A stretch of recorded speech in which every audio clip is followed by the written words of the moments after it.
So I actually wanted to look at something called superconductivity and something called the Meissner effect. I actually had seen a demonstration of this and wanted to figure out how it worked, which is in my purpose. And so I wanted to explain different aspects of Meissner effect and something called quantum locking, which is really cool, and of the material called superconductor. And we hypothesized that a superconductor, if it's cooled down to a specific temperature, then it's going to expel a magnetic field, which will then repel powerful magnets. So this is all the equipment we use. Here's a diagram of our setup. We are also using neodymium magnets, which are extremely powerful. One of the other things that we had to use was liquid nitrogen in order to get the superconductor cooled down to a certain temperature. And we also measured the magnetic field that the superconductor was throwing off, as well as the magnetic field of the different magnetic arrays that we had balanced superconductor on. Okay, so there's a lot of background to this. I'm going to define a couple of terms. Here is the equation for the energy of a diamagnetic material, which is defined as something that repels magnets. And in this case, superconductor, it won't allow any magnetic field to freely enter its own field because these magnetic dipoles are induced into the superconductor that will oppose the opposite field, which made this experiment. What's so remarkable about it is what happens is that the magnet will actually stick to the superconductor, but there will be a space between it. And then the Meissner effect is just the expulsion of this magnetic field from the superconductor. And the type of superconductor they used were called type 2 superconductors, which were essentially just meaning that the magnetic field that was expelled, they're coexisting alongside the superconductor in these magnetic flux tubes, which is kind of what they look like.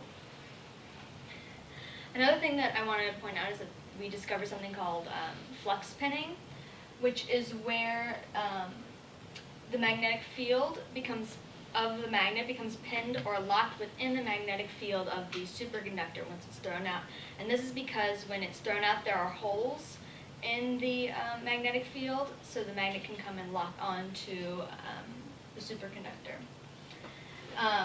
And here we have the formula for our superconductor material, which has chemicals like yttrium, barium, copper, and oxygen.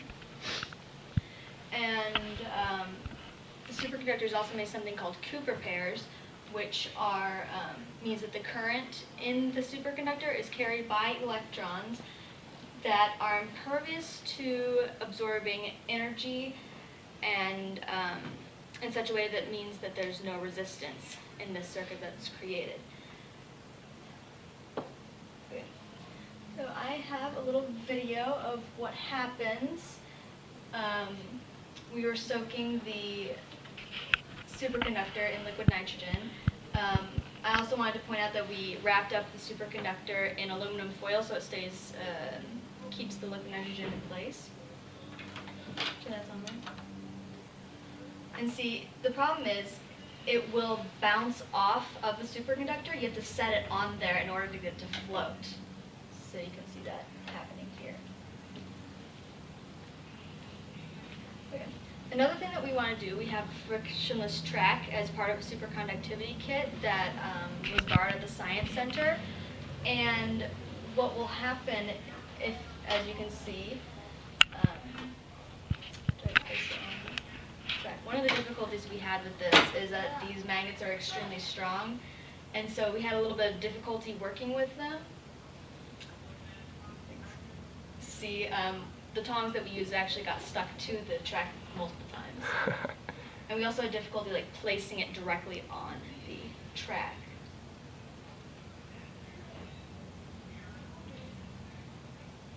Mm-hmm.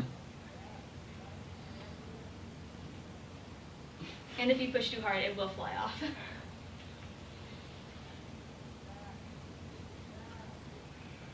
So as you can see, there's no friction in between the track or the superconductors because there's space there. Okay, one of the other things that I wanted to show is that we attach a superconductor to a magnetic array, and once you turn it upside down, it's going to stay there. Gravity has no effect on this whatsoever. And this is just a superconductor. We just want to show it had the ability to spin as well. So it can do all different types of movement once it's within that magnetic field.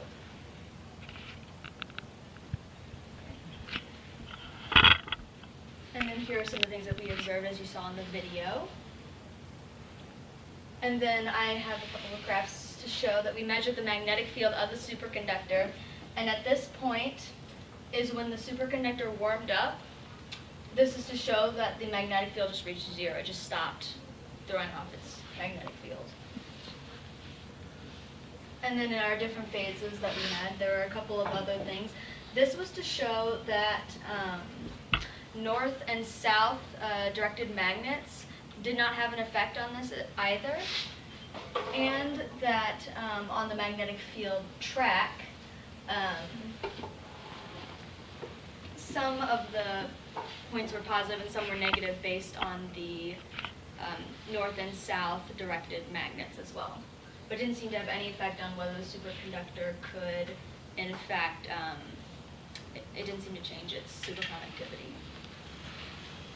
Here, there's a couple of more graphs, just to show again that like the track with the superconductor versus the track without the superconductor, the magnetic field seemed to be the same. And so a couple of sources of error that might have happened was that we were oscillating between the superconductor and the magnetic field while measuring it. And so what we conclude from this is that we can kind of understand superconductors. Really, the math that's related to this is like really advanced calculus that my partner and I have not had. And so it also involves a little bit of quantum physics that we haven't learned yet either. And so it was a little bit hard to understand how this worked. Most of our information came from extensive research, really. And we thought they were really cool and fun to experiment with as well. And I did want to show one way to properly dispose of liquid nitrogen, since this is a semi-dangerous chemical that should be treated with carefully. This is courtesy of Mr. Lin at the Science Center, who helped us out with this experiment. You just dump it all over the floor. It makes a fantastic sound. Would you like to turn on the stereo on the left? The button on the left of it. Power. Over here? Yeah. Far left of the stereo.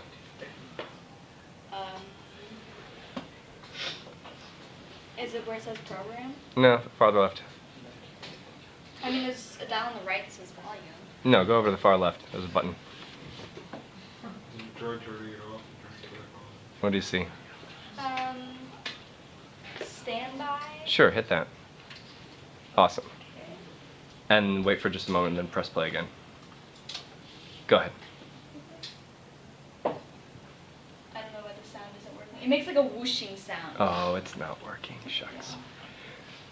All right. We have time for a question. Questions? Yes, someone?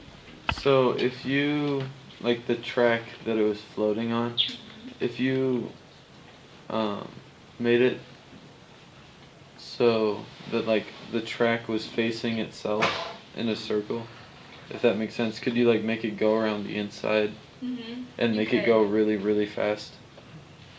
I believe so, yes. They're actually looking at this type of material and applying it to subway trains because it's a way to transport people without using much energy. There's no resistance. How does the diamagnet work? Does it have a field? It does. What happens is it expels a magnetic field that repels other magnets, but the magnetic field is imperfect and there's holes in it, and that's why the magnet is able to like attach its magnetic field onto. How does it repel magnet? Is it charged? It's not charged. A lot of things are actually diamagnetic. Some like examples like water, Things that just aren't naturally magnetic are considered diamagnets. Oh, so it doesn't have to like repel magnet, it just has to be not magnetic? Actually creates its own magnetic field that's opposite the direction of the incoming one. So it is charged opposite. Like, It's you can think of it as magnetized opposite. okay, yeah. Not opposite, same. But opposite. Yeah. Not opposite direction. Opposite direction, not opposite poles. Yeah. Okay. Thanks again, Madeline.